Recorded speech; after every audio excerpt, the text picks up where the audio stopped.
Assalamualaikum warahmatullahi wabarakatuh. Alhamdulillah wassalatu wassalamu ala ashrafi anbiya'il mursalin ala nabina Muhammadin sallallahu alaihi wa ala alihi wa sahbihi wasallam. Ashhadu an la ilaha illallah wahdahu la syarika lah wa ashhadu anna Muhammad abduhu wa rasuluhu la nabiyya ba'd. Alhamdulillah, segala puja dan puji syukur kita panjatkan hanya kepada Allah Subhanahu wa taala Rabbal alamin.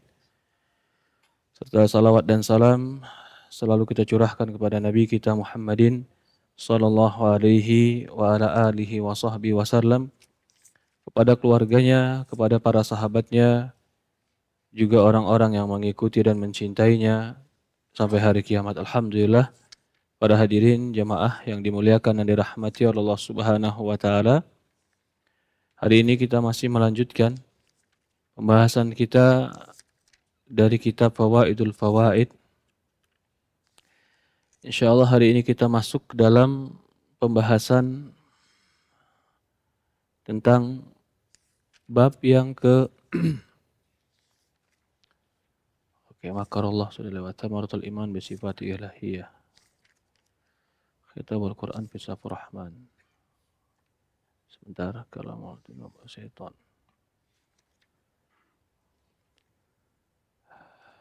Berkata Imam Ibnu Qayyim rahimahullah ta'ala,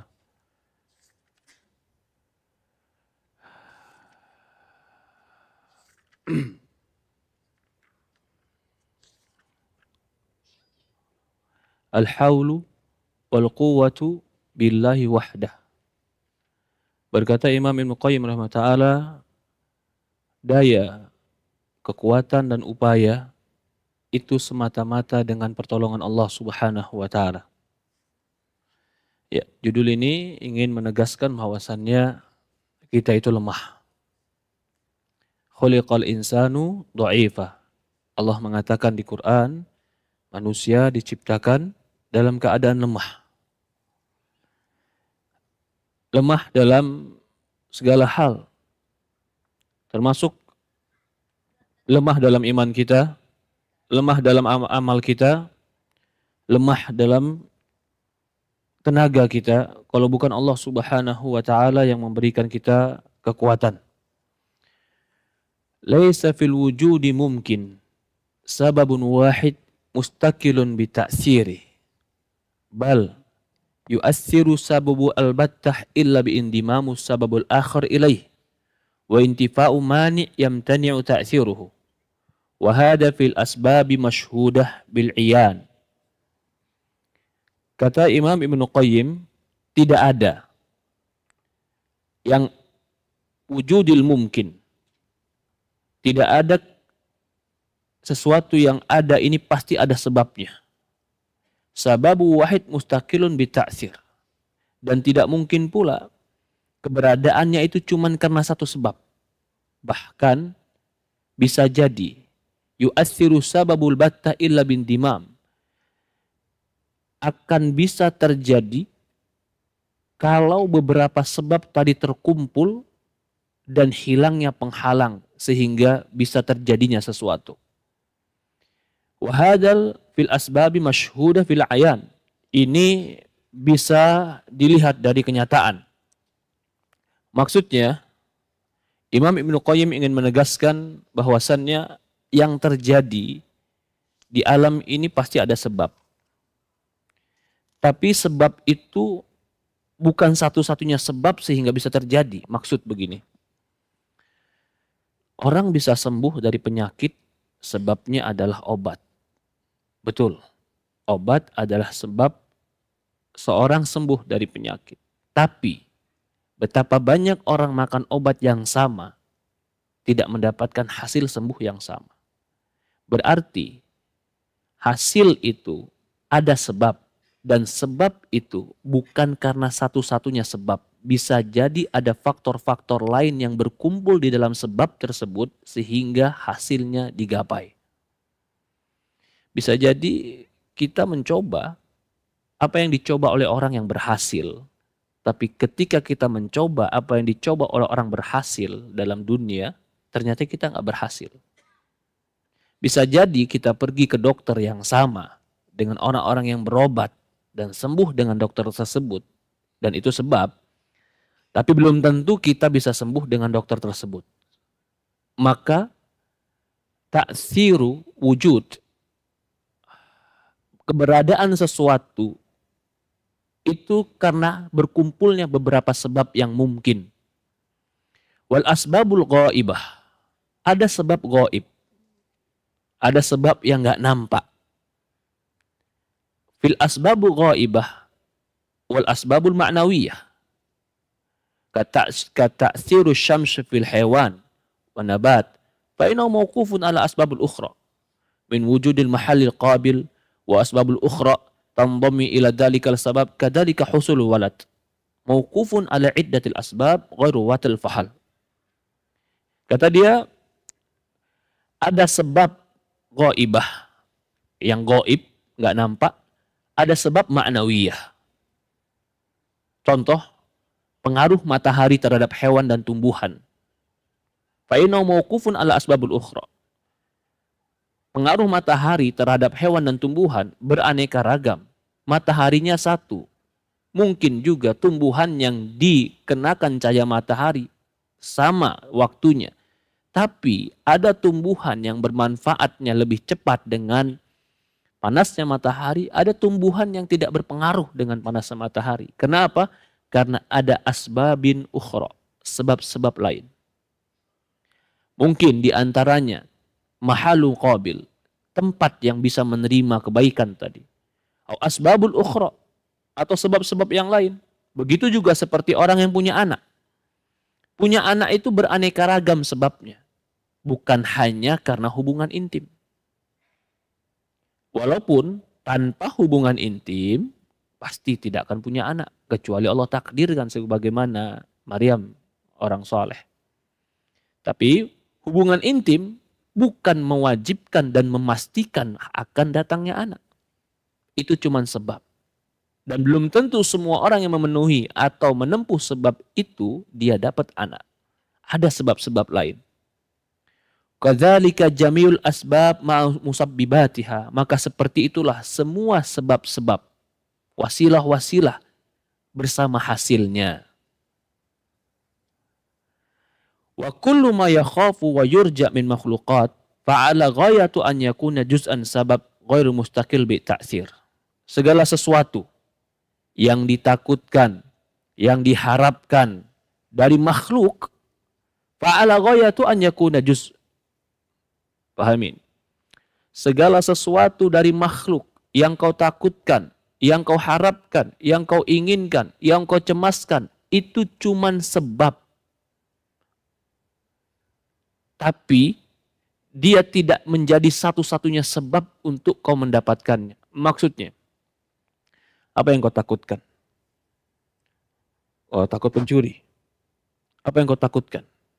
Takut bangkrut. Takut merugi. Oke. Kau takut itu? Iya. Kenapa kau takut itu? Ya kalau saya bangkrut hancur. Gak punya uang lagi. Hidup saya selesai.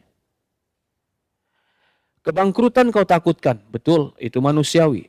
Tapi apakah pasti kalau kau bangkrut kau akan hancur? Ketika kau katakan pasti saya akan hancur, ternyata yang bikin kau takut adalah pikiranmu sendiri. Pasti hancur nggak, Pak? Pasti mati nggak orang bangkrut? Hah? Mati? Belum tentu kan? Rugi, oke. Rugi. Tapi kamu nggak bisa ngapa-ngapain? Tapi kamu hancur? Tapi kamu mati? Belum tentu kan? Kenapa harus ditakutkan? Hadapi. Begitu juga yang kau harapkan. Saya berharap Ustaz punya uang sekian, punya target sekian. Kenapa? Agar hidup mapan. Supaya apa hidup mapan? Hidup bahagia Ustaz. Oke. Sebab itu hidupmu bahagia. Kita sepakat sebab menikah hubungan intim akan punya anak. Tapi pastikah hanya dengan bekerja dan targetmu itu kau akan dapatkan apa yang kau harapkan? Belum tentu. Jadi ingin yang disampaikan Ibnu Qayyim, jangan terlalu bergantung dengan sebab. Itu pesannya. Sebab yang menakutkan itu cuma sebab. Tapi belum tentu betul-betul menakutkan dan menghancurkan dirimu. Sebab yang kau harapkan itu cuma sebab. Belum tentu pasti menjanjikan kebaikan untukmu. Yang kau takuti belum pasti akan menjanjikan kejelekan untukmu. Yang kau harapkan belum pasti memberikan kebaikan padamu. Karena itu cuma sebab. Solusinya. Kenapa bergantung kepada sebab? Tidak bergantung kepada pemilik sebab. Allah Subhanahu wa ta'ala. Yang pasti. Yang janjinya pasti. Yang hukumannya pasti. Yang pemberiannya pasti. Yang kelapangannya pasti. Yang gak pernah mengingkari janji. Maka kata Imam Ibnu Qayyim, fala yastakillu bi ta'sir wahdaduna tawaqquf bi ta'sir ala ghairi illallah. Tidak akan mungkin segala sebab itu bisa mempengaruhi dirimu kecuali telah ditetapkan oleh Allah Subhanahu wa taala Wahidul Qahhar. Satu-satunya pemilik yang menguasai. Qahhar itu penguasa. Layan bagi an yurja illa yakhafu ghairuh. Kalau gitu, semua sebab yang kau takutkan dan semua sebab yang kau harapkan, tak pantas kau berikan penuh dirimu kepada dia, tapi berikanlah penuh kepada Allah Subhanahu wa ta'ala. Hari ini saya mau ketemu orang, Ustadz. Mau ngapain? Deal bisnis saya. Oke. Seolah-olah udah pasti kalau bisnis saya tembus sama dia, saya pasti berhasil. Saya pasti sukses. Saya pasti. Oke. Tapi dia lupa baca bismillah. Dia lupa angkat tangan sama Allah. Ngapain lagi doa, Ustadz? Udah pasti ini. Jangan. Kau ketemu dokter yang tercanggih pun, yang udah 30 tahun pengalaman untuk operasi. Ketika kau operasi di depan dia, tetap yang pertama kali kau minta tolong Allah. Oh dia dokter Ustaz 30 tahun pengalaman. Enggak. Manusia itu cuma sebab. Makhluk itu cuma sebab. Banyak faktor yang lain yang kita nggak tahu. Faktor terbesar adalah Allah Wahidul Qahhar. Dia penguasa. Ini yang dikatakan la haula wala quwwata illa billah. Kita nggak ada daya upaya. Sebab cuman usaha. Tapi daya upaya kita siapa? Allah. Target, strategi, cuman usaha, sebab. Cuman yang memberikan taufik target ini menjadi baik, akhirnya tercapai keinginan, siapa? Allah. Allah. Maka kalau ditanya, orang sekarang mulai membalikkan. Faktor yang terbaik keberuntungan atau kegigihan atau strategi. Ada yang bilang keberuntungan. Keberuntungan itu kenapa dikasih keberuntungan? Karena kau ketuk pintu langit dan kau minta keberuntungannya. Tapi ketika dia hanya menyandarkan kepada dirinya, kepada usahanya, kepada akalnya, walaupun dia menempuh jalan yang pernah ditempuh oleh orang lain dalam kesuksesan, tapi ketika dia yang menempuhnya, belum tentu Allah berikan taufik jodoh kesuksesan itu untuk dia. Karena banyak faktor-faktor lain, banyak sebab-sebab lain. Kita mungkin melihat dia sukses dengan melakukan tahap A, B, C, D. Sukses dia, Ustaz. Tapi kita nggak tahu. Ternyata dia bakti sama orang tuanya. Itu yang kita nggak lihat. Ternyata dia dermawan sama anak yatim. Gitu yang kita nggak tahu. Ternyata dia menolong bagi orang yang lemah. Orang lemah itu doain dia. A, B, C-nya dia sukses gara-gara doanya. Tapi kita lihat A, B, C-nya dia. Begitu kita ingin melakukan apa yang dia lakukan, tahap-tahap yang dia lakukan, kita ikuti A, B, C, D. Tapi bersandar kepada diri kita. Bersandar kepada keyakinan kita. Bersandar kepada keangkuhan diri dan kesombongan akal. Gak pernah bersimpuh kepada Allah.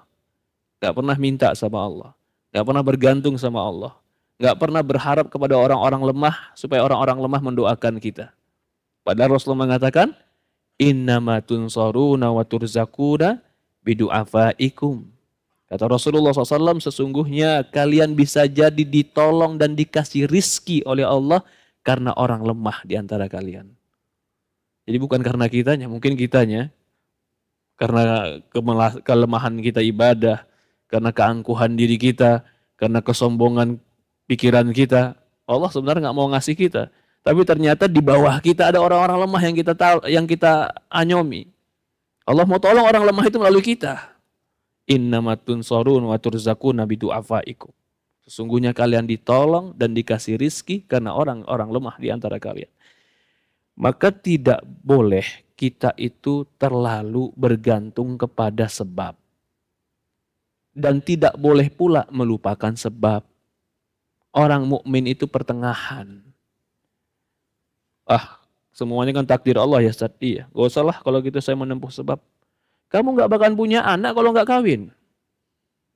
Gak bakalan bisa hamil istrimu kalau kau gak datangi. Tapi kalau saya datangi kan gak pasti hamil Ustaz. Iya, tapi itu sebab terbesar.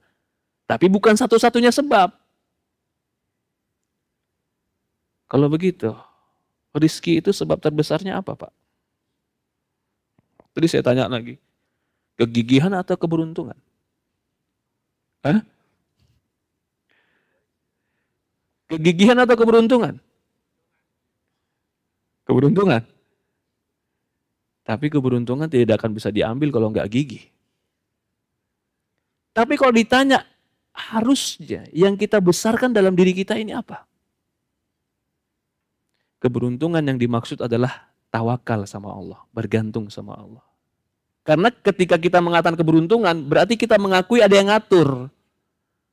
Itu yang harus kita besarkan sebenarnya.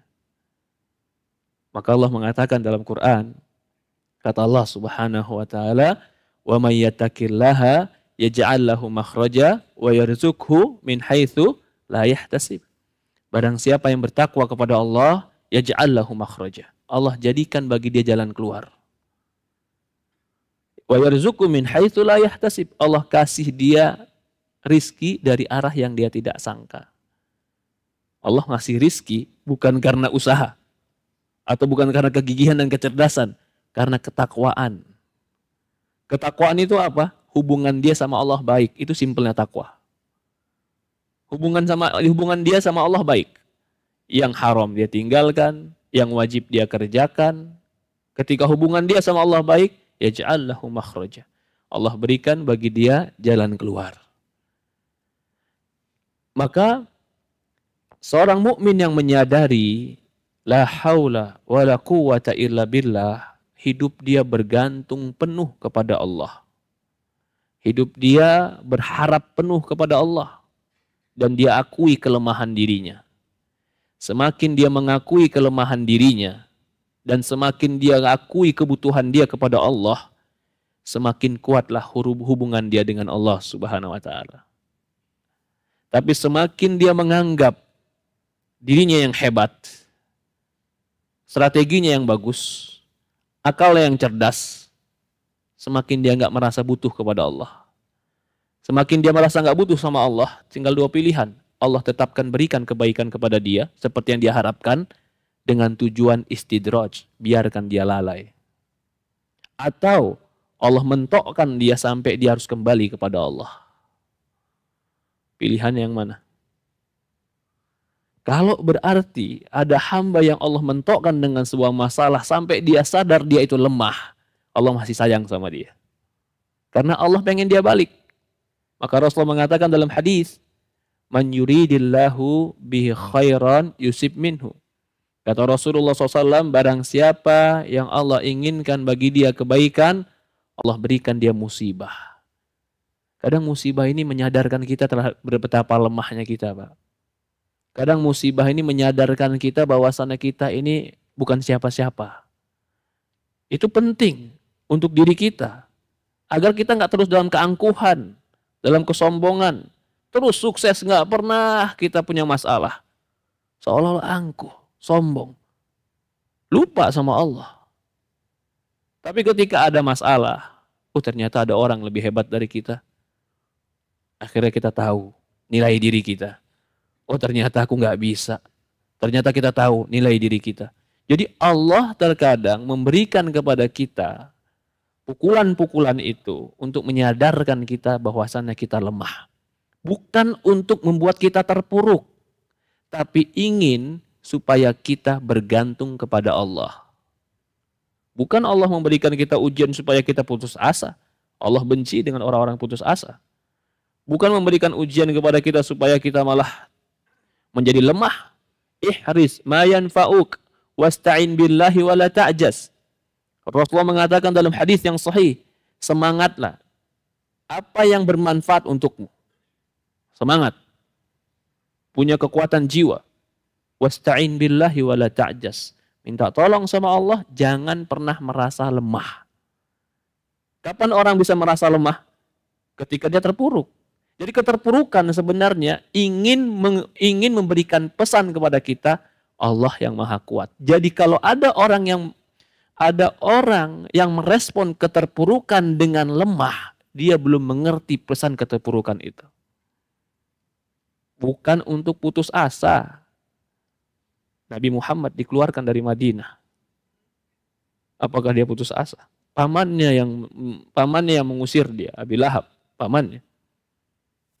Jelang 3 tahun atau bahkan 6 tahun di Madinah, dia bisa kuasai Mekah.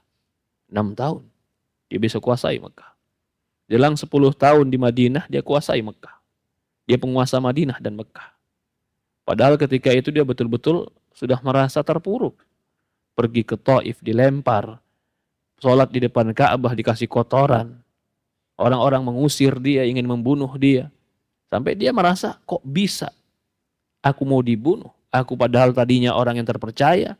Yang orang-orang itu mempercayai padaku. Keluargaku, kakekku, semua keturunanku orang-orang yang gak mungkin lah mereka ganggu. Tapi ternyata mereka usir. Ternyata Allah ingin memberikan kebaikan kepada Nabi kita Muhammad SAW. Maka dalam sebuah hadis Rasulullah SAW mengatakan, Ida aradallahu bi'abdi khairan ajjalalahu uqubata fid dunya. Jika Allah menginginkan bagi seorang hamba itu kebaikan, bisa jadi Allah segerakan hukuman di dunia. Berkata Imam Ibnu Qayyim, ar-raja'u wal khauf, harapan dan kecemasan. Jadi hidup kita ini ada harapan, ada yang ditakuti. Wa hadza burhanun qat'iyyun ala anna ta'alluqur raja' wal khauf bi ghairihi batil. Ini semua adalah dalil yang jelas bahwasannya bergantung dan takut berharap atau bergantung dan sangat takut kepada selain Allah itu adalah batil, kebatilan. Fa innahu law furida anna dzalika sababun mustaqil, taruhlah yang kau takutkan tadi satu-satunya sebab yang berdiri sendiri. Bita'thir lakanat sababiyatu min ghair la minhu. Falaysa lahu min nafsi quwwah yaf'alu biha. Fa innahu law furida, kalau seandainya sebab yang kau takutkan tadi bisa berdiri sendiri memberikan mudarat kepadamu, dia akan memberikan mudarat padamu, tapi dia tidak akan mampu memberikan mudarat padamu kalau bukan Allah yang memberikan pengaruh mudarat itu. Fa innahu la haula wala quwwata illa billah. Kalau begitu tidak ada kekuatan, tidak ada daya upaya kecuali dengan pertolongan Allah. Wa huwa alladzi biyadil haul, yang di tangan Allah lah segala daya upaya. Kulhu wa quwwatu kulluh, bahkan segala kekuatan dan kemampuan dari Allah. Wal haulu wal quwwatu allati yurja li ajlihi ma makhluk yukhafu innama huma lillah. Bahkan segala kekuatan, segala upaya yang dilakukan dan diharapkan oleh manusia dan makhluk, atau segala sesuatu yang dia khawatirkan dan cemaskan, sesungguhnya itu semua milik Allah, ada di bawah genggaman Allah. Fa kaifa yakhafu wa yurja man la haula wala quwwata. Bagaimana dia bisa berharap dan takut kepada yang tidak memiliki daya dan upaya? Maksudnya makhluk. Ketika Nabi Ibrahim diancam ingin dibakar, itu kan sesuatu yang menakutkan. Dan api itu pasti akan membakar secara sebab akibat. Tapi dia menunjukkan dia bukan sebab yang berdiri sendiri, sehingga dia tidak bisa membakar Ibrahim alaihissalam. Walaupun ketika Ibrahim takut dengan api itu takut manusia, takut tabi'i. Tapi ketika berkaitan dengan Tuhannya, Ibrahim yakin Tuhannya tidak akan pernah melalaikan dia. Akhirnya api yang harusnya sebab membakar, hilang sebab itu. Tidak menjadi membakar Ibrahim. Ternyata penguasanya yang menjadikannya, Allah Subhanahu wa Ta'ala tidak mengizinkan itu. Maka tidak ada yang bisa memudaratkan kita kalau Allah tidak izinkan. Tidak ada yang bisa memberikan manfaat kita kalau Allah tidak izinkan. Semuanya dengan izin dan kekuatan Allah. Ada orang buka usaha bareng sama seperti kita. Takut, Ustaz, jadi saingan. Kenapa? Waduh, bisa turun omset Anda, Ustaz. Kenapa? Dia buka yang sama, Ustaz. Kamu takut dengan sesuatu sebab. Tapi Allah yang membagikan rizki. Ketakutan tadi akhirnya apa? Ada yang bikin curang, Pak. Curang lah, dilaporin temennya yang usaha bareng ke polisi. Dibuat acara-acara bohong. Biar acara dia biar ditutup. Itu kalau zaman sekarang. Mainnya polisi, perizinan, biar ditutup. Kalau zaman dulu mainnya dukun, Pak. Sama, lahirnya karena lemahnya iman dan lemahnya akal. Tawakalnya kurang sama Allah Subhanahu wa taala. Kalau sudah jadi takdir kamu, tidak akan ada yang bisa merampas dari dirimu. Kalau memang Allah izinkan, itu milikmu, siapapun. Bahkan Rasul mengatakan dalam sebuah hadis, "Lau annal insan, lau annal awaluhum wa akhirahum wa insuhum wa jinnahum kanu fi sa'idin wahidin." Kalau seandainya manusia yang pertama dan terakhir dari jin dan manusia semuanya kumpul di satu tempat, ingin memberikan engkau mudarat, la yadurruka syai', tidak akan bisa memberikan engkau mudarat kecuali yang telah Allah catat untukmu. Ini perkataan Rasulullah kepada Abdullah bin Abbas. Kalau seandainya seluruh manusia berkumpul ingin memberikan manfaat keuntungan untukmu, dari manusia dan jin, semuanya berkumpul dari yang pertama sampai yang terakhir memberikan manfaat padamu, la yanfa'uka bisyai', mereka tidak akan bisa memberikan engkau manfaat sedikit pun kecuali yang telah Allah takdirkan untukmu. Rufi'atil aqlam wa jaffatis suhuf. Telah diangkatlah pena dan telah keringlah tinta. Takdir sudah tercatat. Gak ada yang bisa merampas, tidak ada yang bisa merubah, tidak ada yang bisa membagi, tidak ada yang bisa mengurangi, tidak ada yang bisa melebihkan kecuali Allah. Maka takutnya harusnya ke Allah. Karena dia yang memberikan mudarat pada hakikatnya. Maka harapan harusnya besar ke Allah. Karena dia yang membagikan manfaat sebenarnya. Selain Allah itu cuma sebab yang mungkin bisa memudaratkan, yang mungkin bisa memberikan manfaat. Tapi tidak pasti kemanfaatan dan mudarat dari mereka. La haula wa la quwata illa billah. Tidak ada daya upaya dan kekuatan dari Allah Subhanahu wa taala. Allah musta'an. Mungkin ini kita bahas sudah jam 1 siang. Ya. Kalau memang boleh lewat jam 1. Boleh lewat jam 1. Pak, sedikit lagi, Pak. Min asbabil hirman. Sebab-sebab diharamkan dari kebaikan. Bal khauful makhluk wa raja'uhu ahadul asbabu hirman. Masya Allah. Dia masuk bab yang lain. Tadi seolah-olah dia ingin menegaskan kalau kamu takut dengan sebab, takutmu itu sia-sia. Kalau kamu berharap dengan sebab, harapanmu itu lemah. Sekarang poinnya beda lagi. Kalau kau berharap dengan makhluk dan kau terlalu takut dengan makhluk, bahkan itu bisa jadi sebab kau diharamkan dari kebaikan. Wa nuzulu makruh, bahkan bisa jadi yang kau takuti itu terjadi gara-gara terlalu bergantung dengan makhluk. Tadinya takut usahanya gagal. Ternyata bergantung kepada makhluk. Pakailah dia dukun. Ketika dia pakai dukun, malah sebab Allah halalkan bagi dia azab Allah. Bukan lagi tidak mendapatkan kebaikan, bahkan kejelekan dia dapat. Wa nuzulu makruh biman yarju wa yakhaf. Bahkan bisa jadi kalau dia melakukan atau terlalu bergantung dan dia melupakan Allah, itu sebab tertimpa apa yang dia tidak sukai. Fa inna ala qadar khaufi min ghairillah yusallit alaika. Masya Allah, ini kalimat. Azab itu yang kau takutkan itu akan turun kepadamu sesuai kadarmu bergantung kepada selain Allah. Saya contohkan gini, Pak. Semakin orang bergantung kepada makhluk dan semakin besar gantungannya itu kepada makhluk, semakin rendah dan semakin rapuh dia. Saya mau contohkan, ketika ada orang yang meyakini kesuksesannya gara-gara benda umpamanya. Sebabnya benda. Ini beda lagi. Sebabnya benda. Wah, ini cincin. Semenjak saya pakai, saya berwibawa, persentase diterima, bisnis saya lancar. Suatu hari, cincinnya ketinggalan di rumah. Dia disuruh persentase di hadapan 200 orang yang biasanya bisa. Tapi karena sudah meyakini itu karena cincin, ketika cincinnya ketinggalan, kayak orang bodoh dia. Seolah-olah ilmunya juga ketinggalan sama cincin itu. Semakin besar dia tergantung dengan cincin itu, semakin kecil jiwa dia. Ini yang dimaksud Ibnu Qayyim. Semakin besar kau bergantung kepada makhluk, maka hukuman dari Allah semakin besar untukmu. Hukuman apa? Hukuman dunia, hukuman akhirat. Ada yang bergantung gak sampai syirik. Kegelisahan ada. Tapi kalau yang bergantung sampai syirik, kegelisahan lebih besar. Ada yang bergantung tidak sampai syirik, gak diazab di neraka. Maksudnya gak dikekalkan, mungkin ada hukuman neraka. Tapi yang bergantung kepada sebab sampai melakukan kesyirikan, tambah besar hukumannya. Semakin besar bergantung kepada makhluk dan melupakan Allah, semakin besar hukumannya dunia dan akhirat.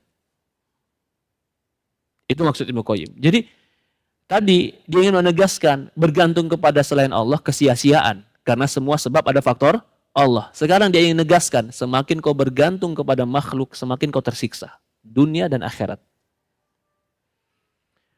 فَإِنَّهُ عَلَى قَدْرِ خَوْفِكَ مِنْ غَيْرِ اللَّهِ وَصَلِّ عَلَيْكَ وَعَلَى قَدْرِ رَجَائِكَ لِغَيْرِ يَكُونُ حَرْمَانٍ فَهَذَا الْحَالُ خُلُقْ أَجْمَعِهِ. Inilah keadaan seluruh makhluk. فَإِنْ ذَهَبَ مِنْ أَكْثَرِهِمْ عِلْمًا وَحَالًا فَمَا شَاءَ اللَّهُ كَانَ لَبُدْ. Ya, an aktsarihim ilman wa halan fama syaa Allah kana labud lam yasha lam yakun law tafaqat alaihi khaliqah. Apa yang Allah kehendaki itu terjadi, pasti terjadi. Apa yang Allah tidak kehendaki tidak akan terjadi walaupun seluruh manusia bersepakat untuk mengerjakannya. Kesimpulan di akhirnya adalah tawakal kepada Allah Subhanahu wa taala. Itu pesan yang ini sampaikan Ibnu Qayyim. Gantungkan harapan kita kepada Allah. Gantungkan pertolongan kita dan permohonan kita kepada Allah. Tempuh sebab, tapi sebab itu cuma cara. Hasil tetap Allah yang memberikan. Maka mendekatlah kepada yang memberikan hasil.